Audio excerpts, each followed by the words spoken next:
ಈ ದಿನ ಈ ತರಗತಿಯಲ್ಲಿ ನಾನೊಂದು ಕತೆ ಹೇಳ್ತೀನಿ ಮಕ್ಕಳ. ಇದು ರಾಮಾಯಣಕ್ಕೆ ಸಂಬಂಧಿಸಿದಂತಹ ಒಂದು ಕತೆ. ಈಗ ನಮಗೆ ರಾಮಾಯಣ ಅಂದ ತಕ್ಷಣ ಕೆಲವು ಪಾತ್ರಧಾರಿಗಳು ನೆನಪಿ ಬರ್ತಾರೆ, ಹೌದಲ್ವಾ? ಯಾರ್ಯಾರು ಒಬ್ಬೊಬ್ರೆ ಹೇಳ್ಬೇಕು, ಹೇಳಿ. ರಾಮ, ಭರತ, ಲಕ್ಷ್ಮಣ, ಆಂಜನೇಯ, ರಾವಣ, ಶೂರ್ಪನಖಿ, ಎಲ್ಲ ಪಾತ್ರಗಳಿಗೆ ನೆನಪಿಗೆ ಬರ್ತದೆ. ಇಲ್ಲಿ ರಾಮಾಯಣ ಅಂದ ತಕ್ಷಣ ನಮಗೆ ರಾಮ ಅಂತಕ್ಕಂಥ ನೆನಪು ಬರುತ್ತೆ. ಹಾಗೆ ರಾಮನ ತಂದೆ ಇದ್ದಾನೆ, ಯಾರು? ದಶರಥ ಅಂತ. ದಶರಥನಿಗೆ 3 ಜನ ರಾಣಿಯರು. ಯಾರ್ಯಾರು? ಕೌಸಲ್ಯೆ, ಸುಮಿತ್ರೆ, ಕೈಕೇಯಿ ಅಂತಾನೆ. ಒಮ್ಮೆ ಏನಾಗುತ್ತೆ ಅಂದ್ರೆ, ರಾಮನಿಗೆ ಪಟ್ಟಾಭಿಷೇಕವನ್ನ ಮಾಡಬೇಕು ಅಂತೇಳಿ ತಂದೆ ದಶರಥ ನಿರ್ಧರಿಸ್ತಾನೆ. ಪಟ್ಟಾಭಿಷೇಕದ ಎಲ್ಲಾ ವ್ಯವಸ್ಥೆಗಳನ್ನ, ಸಿದ್ಧತೆಗಳನ್ನ ಮಾಡ್ಕೊಳ್ತಾ ಇರ್ತಾರೆ ಅರಮನೆಯಲ್ಲಿ. ಆಗ ದಶರಥನ ರಾಣಿ ಅಂದ್ರೆ ಕೈಕೇಯಿ ಅಂತಕ್ಕಂಥವಳು, ಆ ಕೈಕೇಯಿಯ ಒಬ್ಬ ಸೇವಕಿ ಇರ್ತಾಳೆ, ಮಂಥರೆ ಅಂತಕ್ಕಂಥವಳು. ಯಾರು? ಮಂಥರೆ ಅಂತಕ್ಕಂಥವಳು. ಕೈಕೇಯಿ ಆಕ್ಚುಲಿ ತುಂಬಾ ಒಳ್ಳೆಯವಳು. ರಾಮ ಕೌಸಲ್ಯೆಯ ಮಗ, ಹೌದಾನೆ? ಆ ಕೌಸಲ್ಯೆಯ ಮಗ ಆದ್ರೂ ಕೂಡ ರಾಮನ ತುಂಬಾ ಪ್ರೀತಿ ಮಾಡ್ತಿರ್ತಾಳೆ ಕೈಕೇಯಿ, ಹೌದಾನೆ? ಆ ರೀತಿ ತುಂಬಾ ಪ್ರೀತಿ ಮಾಡ್ತಾ ಇರ್ತಾಳೆ, ತುಂಬಾ ಇಷ್ಟ ಪಡ್ತಾ ಇರ್ತಾಳೆ. ರಾಮನಿಗೆ ಪಟ್ಟಾಭಿಷೇಕದ ವಿಷಯವನ್ನ ಮಂಥರೆ ಬಂದು ಹೇಳ್ತಾಳೆ ಕೈಕೇಯಿ. ಹೇಳಿದಾಗ ರಾಣಿ ತುಂಬಾ ಖುಷಿ ಪಡ್ತಾಳೆ, ಕೈಕೇಯಿ ತುಂಬಾ ಖುಷಿ ಪಡ್ತಾಳೆ. ಏನು? ರಾಮನಿಗೆ ಪಟ್ಟಾಭಿಷೇಕ ಆಗ್ತದೆ, ಎಂತಹ ಒಳ್ಳೆ ವಿಷಯನ ನೀನು ಹೇಳಿದೆ ಅಂತೇಳಿ ಖುಷಿ ಪಡ್ತಾರೆ.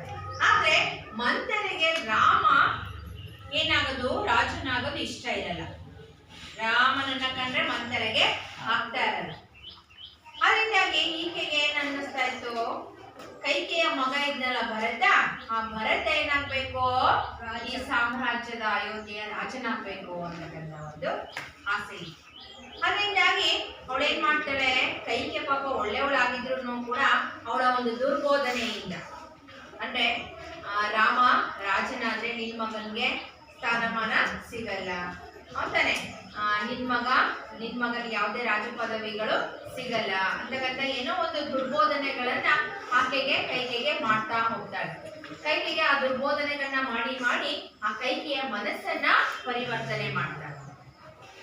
ಆಗ ಕೈಕೇಯಿಗೂ ಅನ್ನಿಸ್ತು, ಹೌದಲ್ವಾ, ಮಂಥರೆ ಹೇಳ್ತಾ ಇರ್ತಕ್ಕಂಥದ್ದು ಸರಿ ಅಲ್ವಾ, ನನ್ ಮಗನಿಗೆ ಪಟ್ಟವನ್ನ ಕಟ್ಲಿ, ರಾಮನಿಗೆ ಯಾಕೆ ಕಟ್ಟಬೇಕು ಅಂತಕ್ಕಂಥ ಒಂದು ನಿರ್ಧಾರಕ್ಕೆ ಕೊನೆಗೆ ಬರ್ತಾಳೆ. ಆಗ ಅವಳು ಏನ್ ಮಾಡ್ತಾಳೆ, ರಾಜನನ್ನ ಸೇವಕಿಯಿಂದ ರಾಜ ಮಹಾರಾಜ ಇರ್ತಾರಲ್ಲ ದಶರಥ, ಅದನ್ನ ತನ್ನ ಅಂತಃಪುರಕ್ಕೆ ಬರ ಹೇಳ್ತಾಳೆ. ದಶರಥ ಸರಿ ಅಂತೇಳಿ ಕೈಕೇಯಿಯ ಅಂತಃಪುರಕ್ಕೆ ಬರ್ತಾಳೆ. ಆಗ ಕೈಕೇಯಿ ಏನ್ ಯೋಚನೆ ಮಾಡ್ತಾಳೆ, ಮಾಡಿರ್ತಾಳೆ ಆಲ್ರೆಡಿ, ನಾವು ರಾಮನ್ಗೆ ಏನಾದ್ರು ಮಾಡಿ ಪಟ್ಟಾಭಿಷೇಕವನ್ನ ತಪ್ಪಿಸ್ಬೇಕು ಅಂತ. ಅದರಿಂದಾಗಿ ಆಕೆ ಏನ್ ಮಾಡ್ತಾಳೆ, ರಾಮನ ದಶರಥ ಕೆಲವು ವರ್ಷಗಳ ಹಿಂದೆ ಆಕೆಗೆ ವರವನ್ನ ಕರುಣಿಸಿರ್ತಾನೆ, 2 ವರಗಳನ್ನು. ಆಗ ನಿನಗೇನ್ ಬೇಕು ಕೇಳು ಅಂತೇಳಿ ಕೇಳಿದಾಗ ಹೇಳಿರ್ತಾಳೆ ಕೈಕೇಯಿ, ನಾನು ಸಮಯ ಬಂದಾಗ ನಾನು ಆ ವರಗಳನ್ನ ಬೇಡ್ತೀನಿ ಅಂತ. ಆ ಸಮಯವನ್ನ ಇವಾಗ ಉಪಯೋಗಿಸ್ಕೊಳ್ತಾಳೆ. ನೀನ್ ಹೇಳಿದ್ದೆ ಅಲ್ವಾ, ನನಗೆ 2 ವರಗಳನ್ನ ಕೊಟ್ಟಿದ್ದೆ ಅಲ್ವಾ, ನನಗೆ ಪ್ರತಿಫಲಿಸವನ್ನ ನನಗೆ ಕೇಳ್ತೀನಿ ಆ 2ನ್ನ ಅಂತೇಳಿ ಹೇಳ್ತಾಳೆ. ಸರಿ ಅಂತೇಳಿ ದಶರಥ ಸರಿ ಆಯ್ತು ಕೇಳು ಅಂತೇಳಿ ಹೇಳ್ತಾರೆ. ದಶರಥ ಪಾಪ ಏನ್ ಗೊತ್ತು ಈ ತರ ಕೇಳ್ತಾಳೆ ಅಂತ. ಕೇಳು ಅಂತಂದಾಗ ಕೈಕೇಯಿ ಕೇಳ್ತಾಳೆ, ಒಂದನೇದಾಗಿ ನೀನೀಗ ಸಿದ್ಧತೆಗಳನ್ನ ಮಾಡ್ತಾ ಇದೆಯಲ್ವಾ ರಾಮನ ಪಟ್ಟಾಭಿಷೇಕಕ್ಕೆ ಅಂತ ಹೇಳ್ಬಿಟ್ಟು, ರಾಮನ ಬದಲು ನನ್ನ ಮಗನಿಗೆ ನೀನೇನ್ ಮಾಡ್ಬೇಕು, ಪಟ್ಟವನ್ನ ಕಟ್ಟಬೇಕು. ಅದೇ ದಿನ ಅದೇ ಮುಹೂರ್ತದಲ್ಲಿ ಅದೇ ಸಿದ್ಧತೆಗಳೊಂದಿಗೆ ನನ್ನ ಮಗನಿಗೆ ಪಟ್ಟವನ್ನ ಕಟ್ಟಬೇಕು ಅಂತೇಳಿ. ಇನ್ನೊಂದು ಏನು, ಇನ್ನೊಂದು ವರ ಏನ್ ಕೇಳ್ತಾರೆ, ರಾಮನಿಗೆ ನಾರು ಮುಡಿಯನ್ನ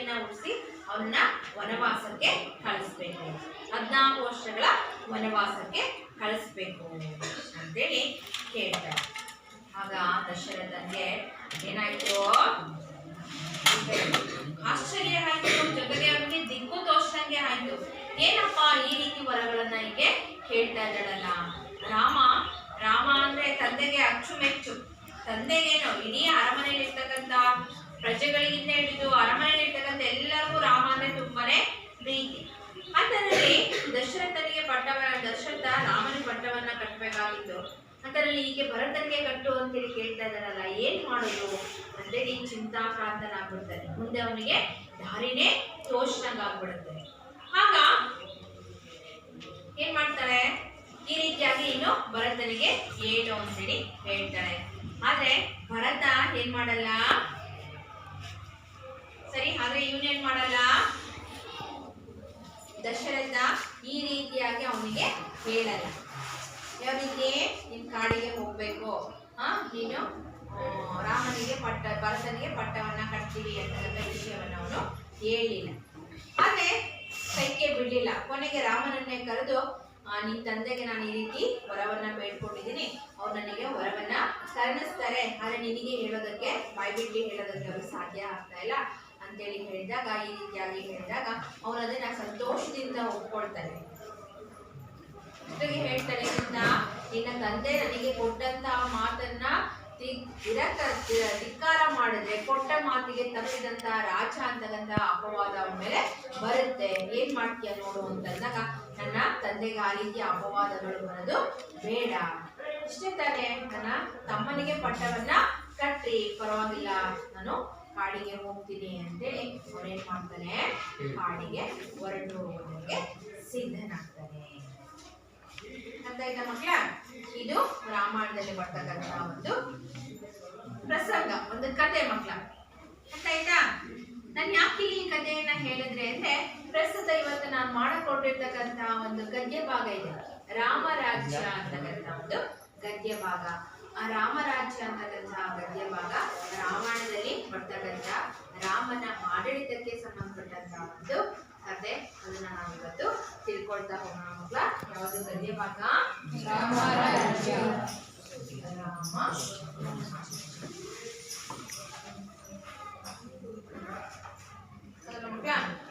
ಈ ರಾಮರಾಜ್ಯ ಅಂತಕ್ಕಂಥ ಗದ್ಯ ಭಾಗವನ್ನ ಬರೆದವರು ಯಾರು ಅಂದ್ರೆ ಎನ್ ರಂಗನಾಥ ಶರ್ಮಾ.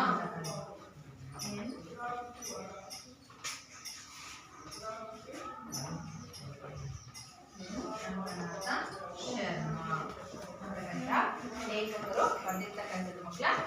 ನಾವು ಇವಾಗ ಈ ಲೇಖಕರ ಒಂದು ಪರಿಚಯವನ್ನ ಸಂದರ್ಶನದ ಮೂಲಕ ತಿಳ್ಕೊಳ್ತಾ ಹೋಗೋಣ ಮಕ್ಕಳ. ಈ ಒಂದು ಸಂದರ್ಶನದ ಒಂದು ಚಟುವಟಿಕೆಯನ್ನ ಮಾಡೋದಕ್ಕೆ ಯಾರು, ವಿನಯ್ ಮತ್ತೆ ಸಾಧಿಕಾ ಅಂತಕ್ಕಂಥ ವಿದ್ಯಾರ್ಥಿಗಳು ಬರ್ತಾ ಇದ್ದಾರೆ ಮಕ್ಕಳ. ಅವ್ರು ಮಾಡ್ತಕ್ಕಂಥ ಚಟುವಟಿಕೆಯನ್ನು ನಾವು ಇವಾಗ ವೀಕ್ಷಿಸೋಣ. ಬನ್ನಿ.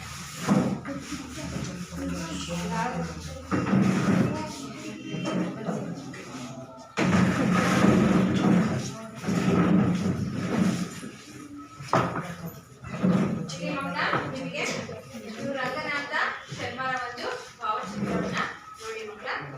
ಇದು ಎನ್ ರಂಗನಾಥ ಶರ್ಮಾರ ಒಂದು ಭಾವಚಿತ್ರ ನೋಡಿದ್ರಿ ಅಲ್ವಾ? ಇವರ ಒಂದು ಪರಿಚಯವನ್ನ ಮಾಡ್ಕೊಡ್ತಾರೆ ಮಕ್ಕಳ. ಎಲ್ಲರಿಗೂ ಸಿರಿಗನ್ನಡ ಚಾನೆಲ್ಗೆ ಸ್ವಾಗತ, ಸುಸ್ವಾಗತ. ಈ ದಿನ ಈ ಕಾರ್ಯಕ್ರಮಕ್ಕೆ ಎನ್ ರಂಗನಾಥ ಶರ್ಮಾ ಅವರು ಆಗಮಿಸಿದ್ದಾರೆ. ಇವರ ಬಗ್ಗೆ ಪರಿಚಯ ಮಾಡಿಕೊಳ್ಳೋಣ.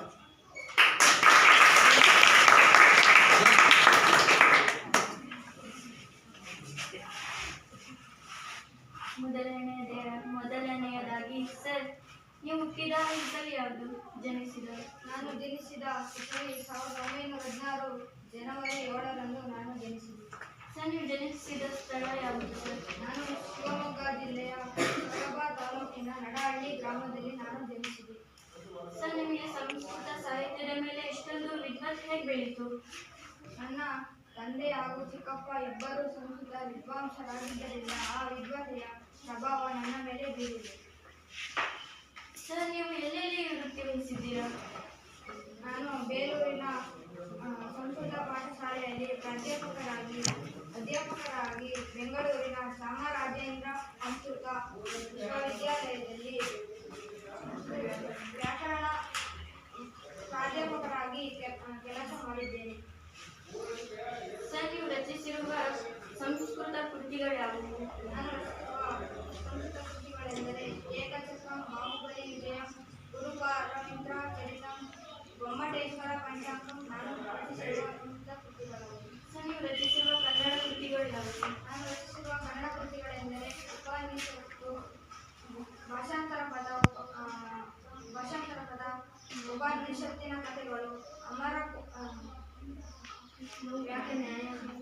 ಲೌಕಿಕ ನ್ಯಾಯಗಳು, ಸೂಕ್ತ ವ್ಯಕ್ತಿ, ವಾಲ್ಮೀಕಿ ಮುನಿಗಳ ಹಾಸ್ಯ ಪ್ರವೃತ್ತಿ ನಾನು ನನ್ನ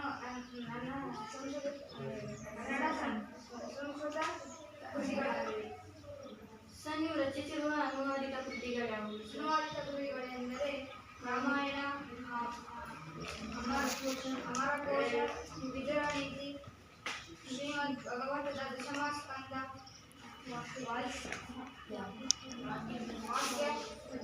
ವಾಕ್ಯಪದ್ಯದ ಬ್ರಹ್ಮಕಾಂಡ, ವಿದ್ಯಾರಣ್ಯರ ಪಂಚದಶಿ ನಾನು ರಚಿಸಿರುವ ಅನುವಾದಿತ ಕೃತಿಗಳಾಗಿವೆ. ಸರ್, ನಿಮಗೆ ದೊರೆತಿರುವ ಪ್ರಶಸ್ತಿಗಳ್ಯಾವುವು? ನನಗೆ ದೊರೆತಿರುವ ಪ್ರಶಸ್ತಿಗಳೆಂದರೆ ಸಂಸ್ಕೃತ ಅಧ್ಯಾಪನಕ್ಕೆ ರಾಷ್ಟ್ರ ಪ್ರಶಸ್ತಿ, ರಾಜ್ಯೋತ್ಸವ ಪ್ರಶಸ್ತಿ, ತಿರುಪತಿಯ ಸಂಸ್ಕೃತ ವಿಶ್ವವಿದ್ಯಾಲಯದ ಮಹೋಪಾಧ್ಯಾಯ ಎಂಬ ಗೌರವ, ಬೆಂಗಳೂರಿನ ಕರ್ನಾಟಕ ಎಂಬ ಸಂಸ್ಕೃತ ವಿಶ್ವವಿದ್ಯಾಲಯದ ಗೌರವ ಡಾಕ್ಟರೇಟ್ ಹಾಗೂ ಆದಿಚುಂಚನಗಿರಿ ಮಹಾಪ್ರಸಂಗವು ಗೋಳು ಮಾಡುವ ಚುಂಚಶ್ರೀ ಪ್ರಶಸ್ತಿ ನನಗೆ ಲಭಿಸಿದೆ. ಈ ಕಾರ್ಯಕ್ರಮಕ್ಕೆ ಆಗಮಿಸಿ ಎನ್ ರಂಗನಾಥ ಶರ್ಮಾ ಅವರು ತಮ್ಮ ಪರಿಚಯ ಮಾಡಿಕೊಟ್ಟಿದ್ದಾರೆ. ಆದ್ದರಿಂದ ಇವರಿಗೆ ಹೃತ್ಪೂರ್ವಕವಾದ ಧನ್ಯವಾದ ಹೇಳುತ್ತಿದ್ದೇನೆ. ಧನ್ಯವಾದಗಳು.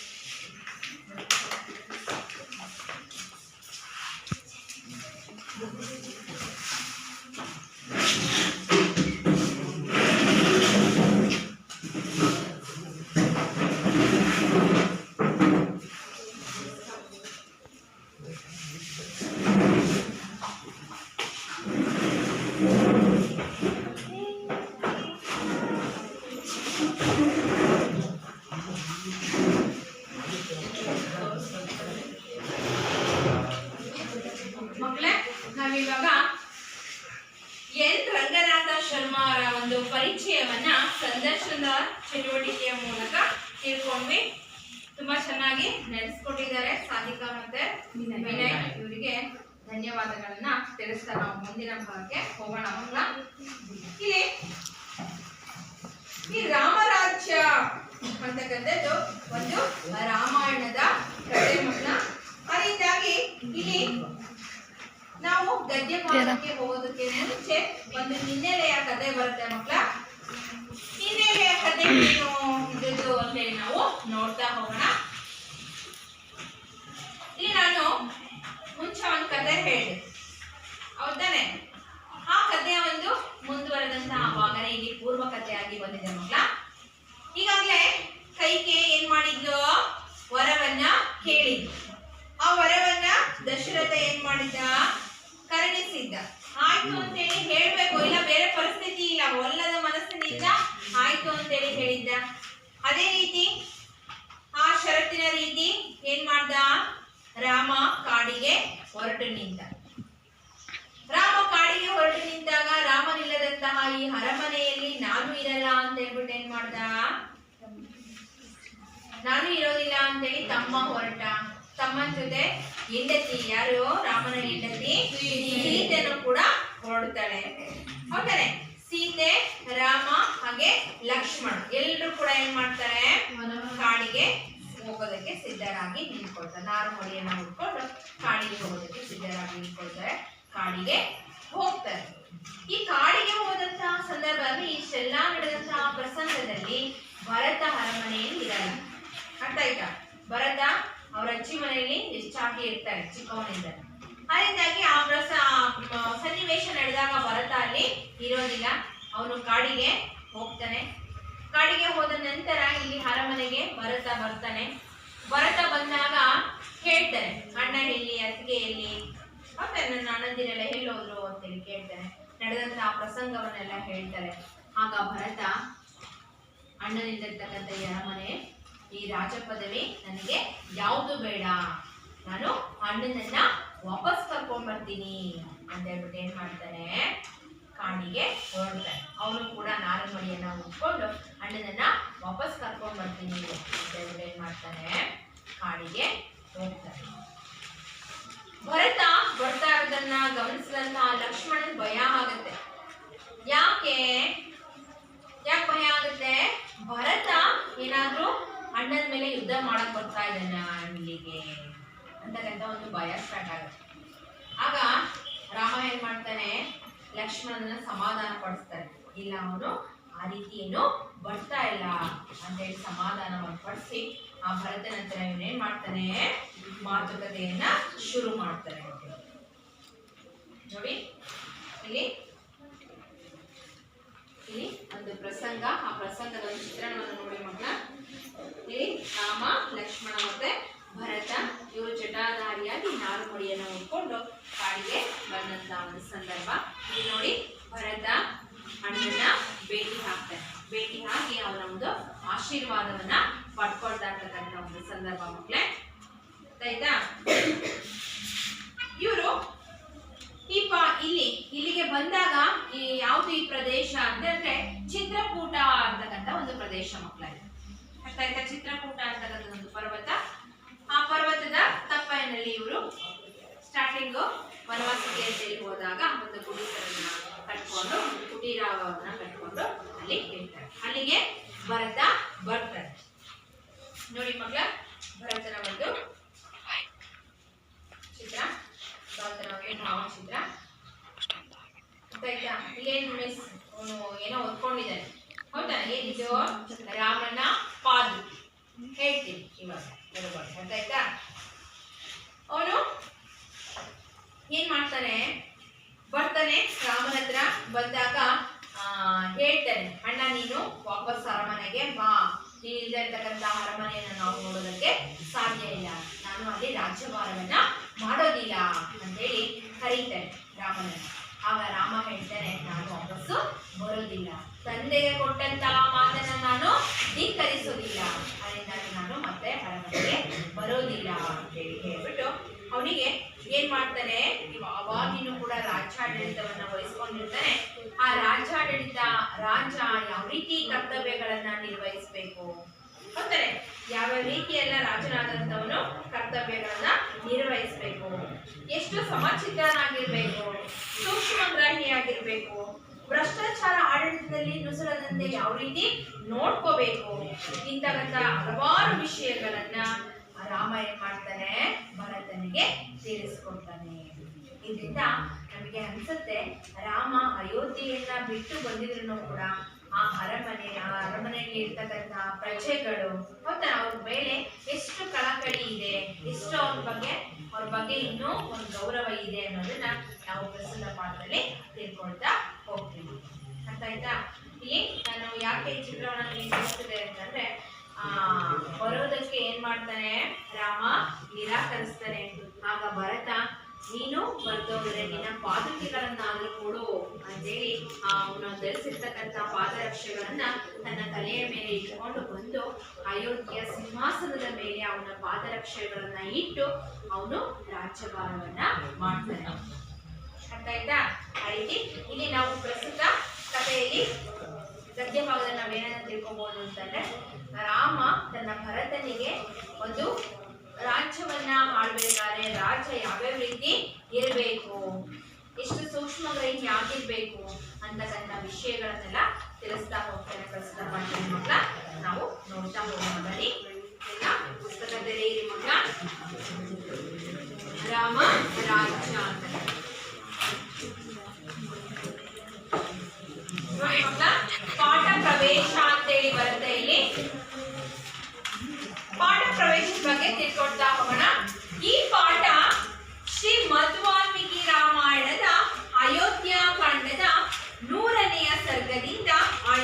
ಮಾಡಲಾಗಿದೆ. ಅಂದ್ರೆ ಮಕ್ಕಳ ಇದು ರಾಮಾಯಣದಲ್ಲಿ ಬರ್ತಕ್ಕಂಥ ಮಧ್ವ ವಾಲ್ಮೀಕಿ ರಾಮಾಯಣ. ರಾಮಾಯಣ ಗೊತ್ತಲ್ವಾ? ಏನು ಪವಿತ್ರ ಗ್ರಂಥಗಳು ರಾಮಾಯಣ ಮತ್ತೆ ಮಹಾಭಾರತ. ಯಾರು ರಾಮಾಯಣ ಬರೆದಿದ್ದು? ವಾಲ್ಮೀಕಿ. ಹೌದಾನೆ? ಆ ಮಧ್ವ ವಾಲ್ಮೀಕಿ ಬರೆದಂತಹ ರಾಮಾಯಣದ ಅಯೋಧ್ಯ ಕಾಂಡದಿಂದ ಅಂದ್ರೆ ರಾಮಾಯಣದಲ್ಲಿ ಒಟ್ಟು 7 ಕಾಂಡಗಳು ಬರ್ತವೆ. ಮತ್ತೆ ಮಹಾಭಾರತದಲ್ಲಿ ಹೆಂಗೆ 18 ಪರ್ವಗಳು ಬರ್ತಾವ, ಹಂಗೆ ರಾಮಾಯಣದಲ್ಲಿ 7 ಕಾಂಡಗಳು ಬರ್ತವೆ. ಯಾವ್ಯಾವ್ದು ಆ ಕಾಂಡಗಳು? ಬಾಲಕಾಂಡ, ಅಯೋಧ್ಯ ಕಾಂಡ, ಅರಣ್ಯ ಕಾಂಡ, ಕಿಷ್ಕಿಂಧ ಕಾಂಡ, ಹಾಗೇನೆ ಸುಂದರ ಕಾಂಡ, ಯುದ್ಧ ಕಾಂಡ, ಹಾಗೆ ಉತ್ತರ ಕಾಂಡ ಅಂತಕ್ಕಂಥ ಒಟ್ಟು 7 ಕಾಂಡಗಳು ಬರ್ತಾ ಹೋಗ್ತವೆ ಮಕ್ಕಳ.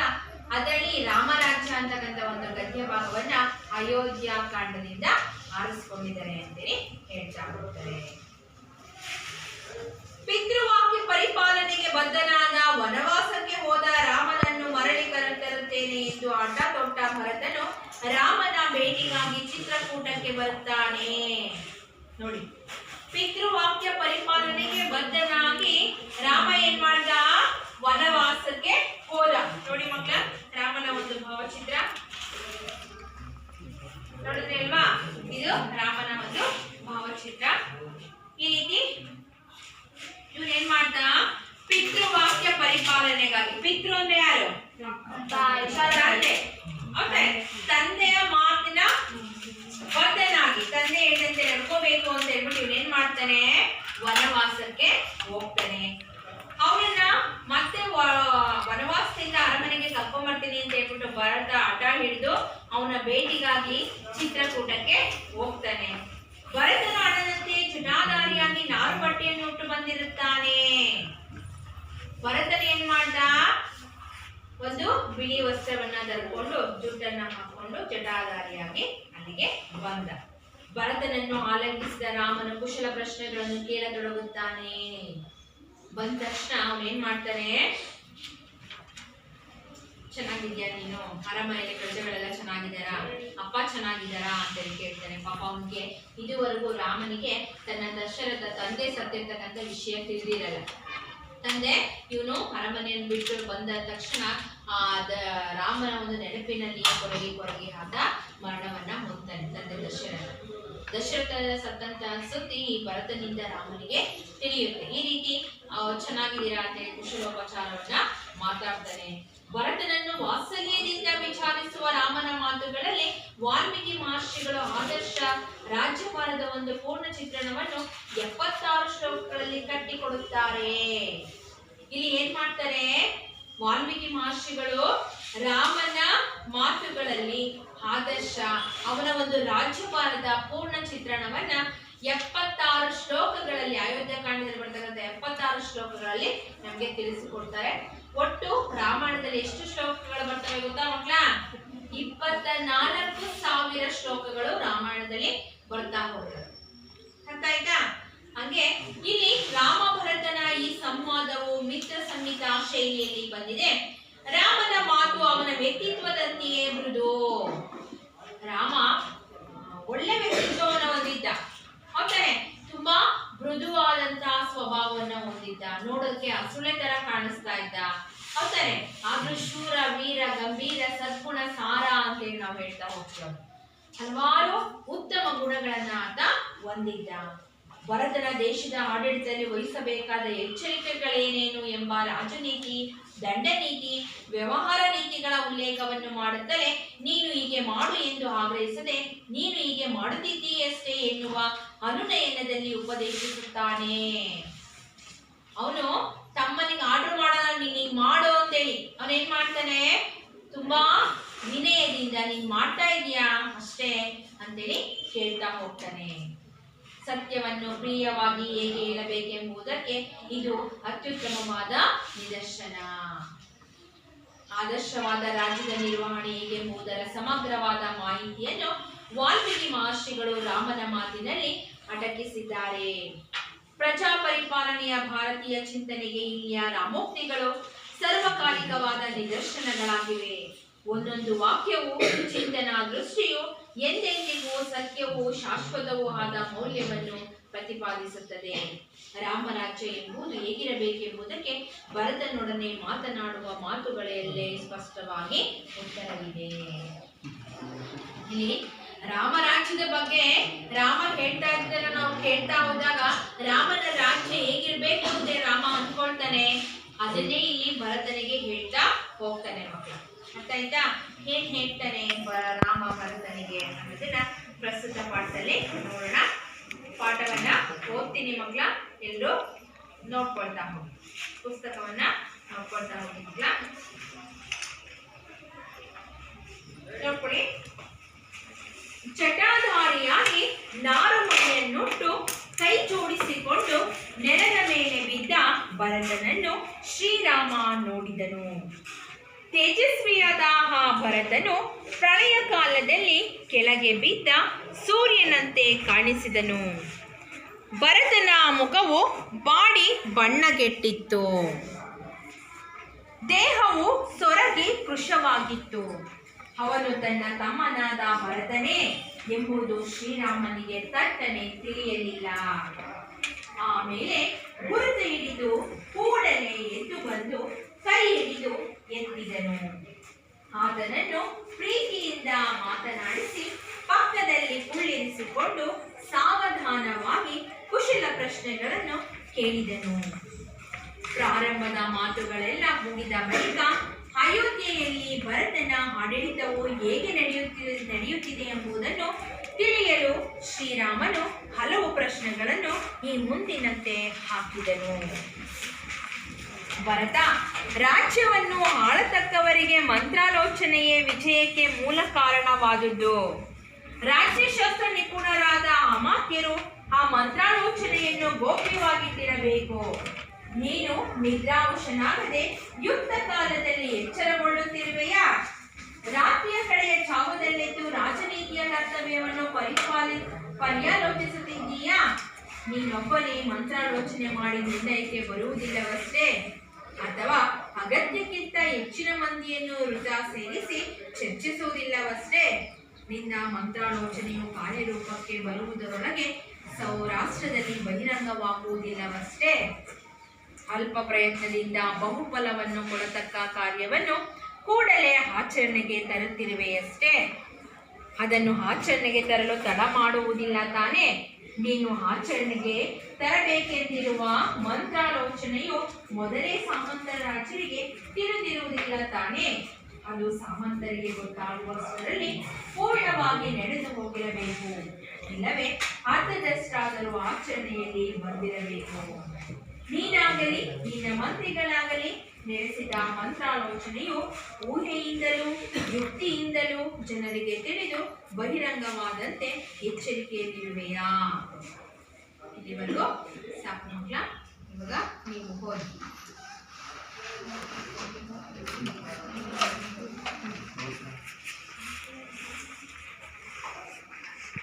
ಜಟಾಧಾರಿಯಾಗಿ ನಾರುಮಡಿಯನ್ನುಟ್ಟು ಕೈ ಜೋಡಿಸಿಕೊಂಡು ನೆಲದ ಮೇಲೆ ಬಿದ್ದ ಭರತನನ್ನು ಶ್ರೀರಾಮನು ನೋಡಿದನು. ತೇಜಸ್ವಿಯಾದ ಆ ಭರತನು ಪ್ರಳಯ ಕಾಲದಲ್ಲಿ ಕೆಳಗೆ ಬಿದ್ದ ಸೂರ್ಯನಂತೆ ಕಾಣಿಸಿದನು. ಭರತನ ಮುಖವು ಬಾಡಿ ಬಣ್ಣಗಿಟ್ಟಿತ್ತು, ದೇಹವು ಸೊರಗಿ ಕೃಶವಾಗಿತ್ತು. ಅವನು ತನ್ನ ತಮ್ಮನಾದ ಭರತನೇ ಎಂಬುದು ಶ್ರೀರಾಮನಿಗೆ ತಟ್ಟನೆ ತಿಳಿಯಲಿಲ್ಲ. ಆಮೇಲೆ ಗುರುತು ಹಿಡಿದು ಕೂಡಲೇ ಎದ್ದು ಬಂದು ಕೈ ಹಿಡಿದು ಎತ್ತಿದನು. ಆತನನ್ನು ಪ್ರೀತಿಯಿಂದ ಮಾತಾಡಿಸಿ ಪಕ್ಕದಲ್ಲಿ ಕೊಳ್ಳಿರಿಸಿಕೊಂಡು ಸಾವಧಾನವಾಗಿ ಕುಶಲ ಪ್ರಶ್ನೆಗಳನ್ನು ಕೇಳಿದನು.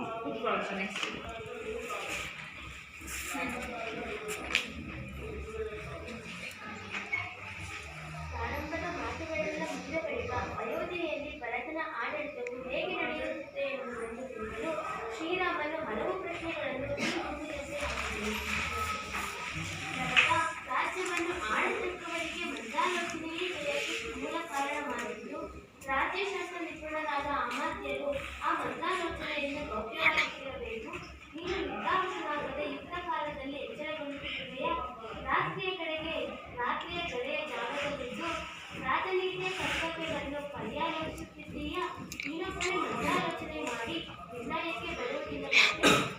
ಅಗತ್ಯಕ್ಕಿಂತ ಹೆಚ್ಚಿನ ಮಂದಿಯನ್ನು ವಿದ್ಯಾ ಸೇರಿಸಿ ಚರ್ಚಿಸುವುದಿಲ್ಲವಷ್ಟೇ ಮಂತ್ರಾಲೋಚನೆಯು ಕಾರ್ಯರೂಪಕ್ಕೆ ಬರುವುದರೊಳಗೆ ರಾಷ್ಟ್ರದಲ್ಲಿ ಬಹಿರಂಗವಾಗುವುದಿಲ್ಲವಷ್ಟೇ ಅಲ್ಪ ಪ್ರಯತ್ನದಿಂದ ಫಲವನ್ನು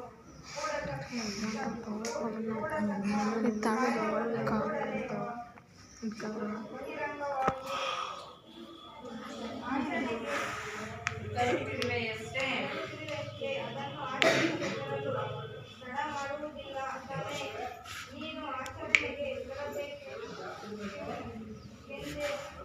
ತರಬೇಕೆಂದಿರುವ ಮುಂದಾಲೋಚನೆಯು ಕೆರೆ ಸಾಮಂತರಾಜರಿಗೆ ಹಿಂದಿರುಗುತ್ತಿಲ್ಲ. ತಾನೇ ಅದು ಹೋದಪ್ಪ ಸಾಮಂತರಿಗೆ ಗೊತ್ತಾಗುವಷ್ಟರಲ್ಲಿ ವಿರೋಧವಾಗಿ ನೆರೆದು ಹೋಗಿರಬೇಕು ಅಲ್ಲವೇ ಇಲ್ಲವೇ ಇಲ್ಲವೇ ಅಡ್ಡದಾಟಲು ಆಚರಣೆಯಲ್ಲಿ ಬಂದಿರಬೇಕು. ನೀನಾಗಲಿ ನಿನ್ನ ಮಂತ್ರಿಯಾಗಲಿ ನಡೆಸಿದ ಮಂತ್ರಾಲೋಚನೆಯು ಊಹೆಯಿಂದಲೂ ಯುಕ್ತಿಯಿಂದಲೂ ಜನರಿಗೆ ತಿಳಿದು ಬಹಿರಂಗವಾಗದಂತೆ ಎಚ್ಚರಿಕೆಯಲ್ಲಿರುವೆಯಾ? ಮಕ್ಕಳ ಈಗ ಓದಿದ್ರಿ ಅಲ್ವಾ? ಈಗ ಈ ಪಾಠಕ್ಕೆ ಬಂದಿರ್ತಕ್ಕಂತಹ ಕೆಲವೊಂದು ವಿಶೇಷ ಪದಗಳು ಇದಾವೆ. ಆ ಪದಗಳನ್ನ ಪಟ್ಟಿ ಮಾಡಿ ಮಕ್ಕಳ.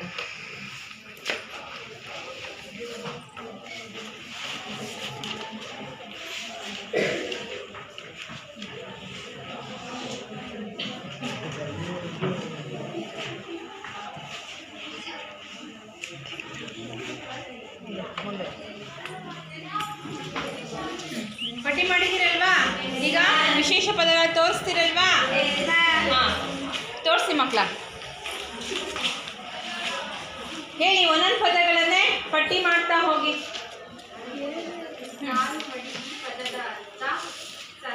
ಮೊದಲನೇ ಪದ ಯಾವುದು? ನಾರುಮಡಿ. ನೆಕ್ಸ್ಟ್ ಇನ್ಯಾವ ಪದ? ಈ ಪದದ ಅರ್ಥ ತೋರ್ಸೋದು ಯಾವುದು? ನೆಕ್ಸ್ಟ್ ಪದ ಅಮಾತ್ಯ. ನೆಕ್ಸ್ಟ್ ಇನ್ನೊಂದು ಯಾವುದು? ಗೋಪ್ಯ. ಹಾಗೆ ನೆಕ್ಸ್ಟ್ ಸಾವಧಾನ.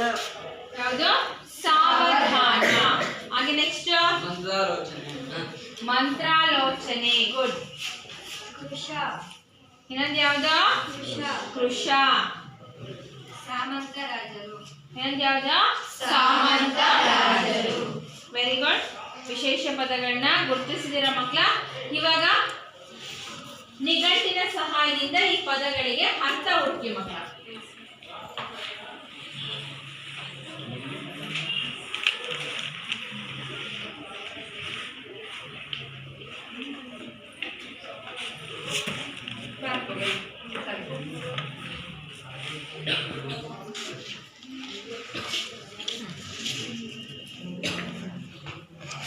ಇವಾಗ ಹೇಳ್ತಾ ಹೋಗಿ ಪದಗಳ ಅರ್ಥನ ಸಾರಿಕಾ ಬೋರ್ಡ್ ಮೇಲೆ ಬರೀತಾ ಹೋಗಿ. ಹೇಳ್ರಪ್ಪ. ಸಾವಧಾನ ಪದದ ಅರ್ಥ ಗಡಿಬಿಡಿ ಇಲ್ಲದೆ ನಿಧಾನ. ಸಾವಧಾನ ಅಂದ್ರೆ ನಿಧಾನ ಅಂತ.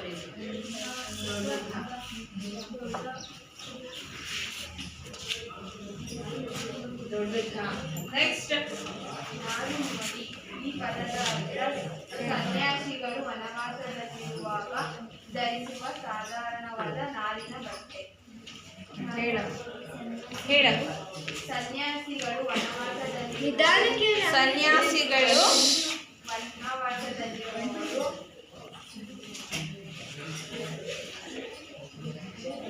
ವನವಾಸದಲ್ಲಿರುವಾಗ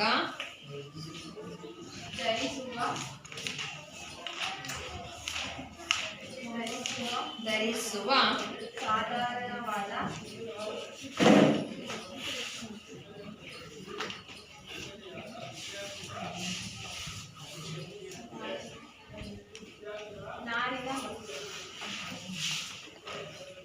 ನಾರಿನ ಬಟ್ಟೆ. ನೆಕ್ಸ್ಟ್ ಪದ ಹೇಳ್ರಪ್ಪ. ಮಂತ್ರಾಲೋಚನೆ.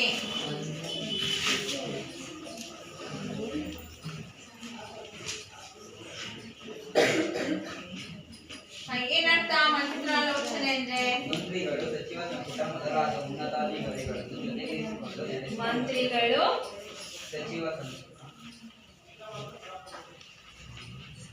ಸಚಿವ ಸಂಪುಟ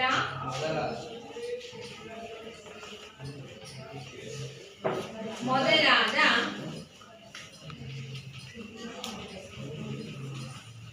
ಉನ್ನತ ಅಧಿಕಾರಿಗಳನ್ನು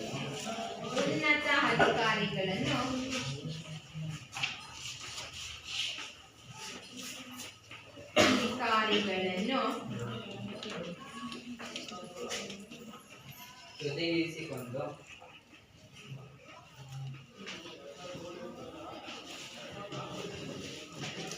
ನಡೆಸುವ ಮುಖ್ಯ ಸಚಿವ.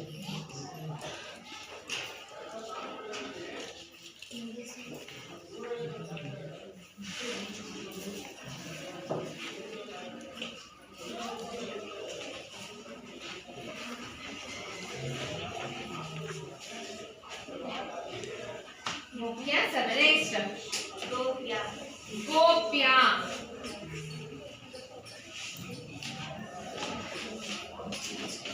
ಈ ಪದದ ಅರ್ಥ ಗೋಪ್ಯ ರಹಸ್ಯ. ರಹಸ್ಯ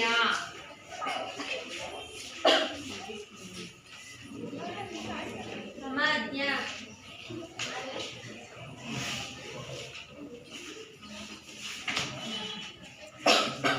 ಈ ಪದದ ಅರ್ಥ ಮುಖ್ಯ ಸಚಿವ.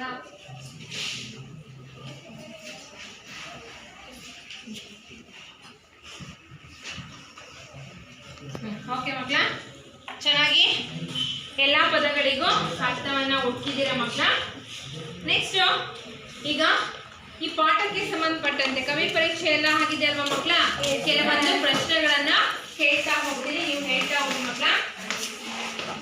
ಎನ್ ರಂಗನಾಥ ಶರ್ಮಾ ಇವರು ಜನಿಸಿದ ಕಾಲ ಯಾವುದು?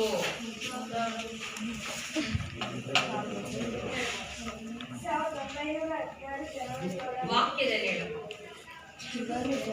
ರಂಗನಾಥ ಶರ್ಮಾ ಅವರು ಜನಿಸಿದ ಕಾಲ 1916 ಜನವರಿ 7ರಂದು ಜನಿಸಿದರು.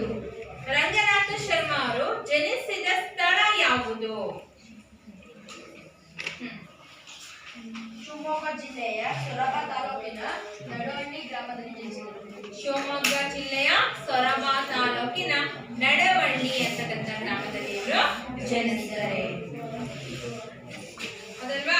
ಇವರು ಬರೆದಂತಹ ಸಂಸ್ಕೃತ ಕೃತಿಗಳು ಯಾವ್ಯಾವುದು? ಬಾಹುಬಲಿ ವಿಜಯ, ಗುರುಪಾರ ವಿದ್ಯಾಚರಿತಂ, ಗೊಮ್ಮಟೇಶ್ವರ ಪಂಚಾಂಗಂ. Very good. ಕುತ್ಕೊಳ್ಳಪ್ಪ.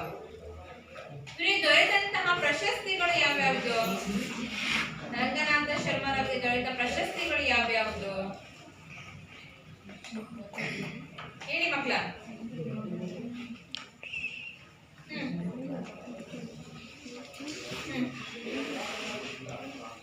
ಇವರಿಗೆ ದೊರೆತ ಪ್ರಶಸ್ತಿಗಳು: ಇವರಿಗೆ ಸಂಸ್ಕೃತ ಅಧ್ಯಾಪನಕ್ಕೆ ರಾಷ್ಟ್ರಪತಿ ರಾಜ್ಯೋತ್ಸವ ಪ್ರಶಸ್ತಿ,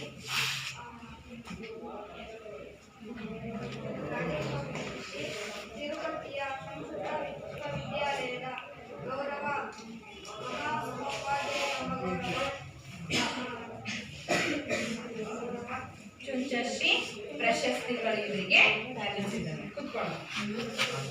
ನೆಕ್ಸ್ಟ್ ಮಕ್ಕಳ, ನೀವು ಮನೆಗೆಲ್ಸ ರಾಮಾಯಣ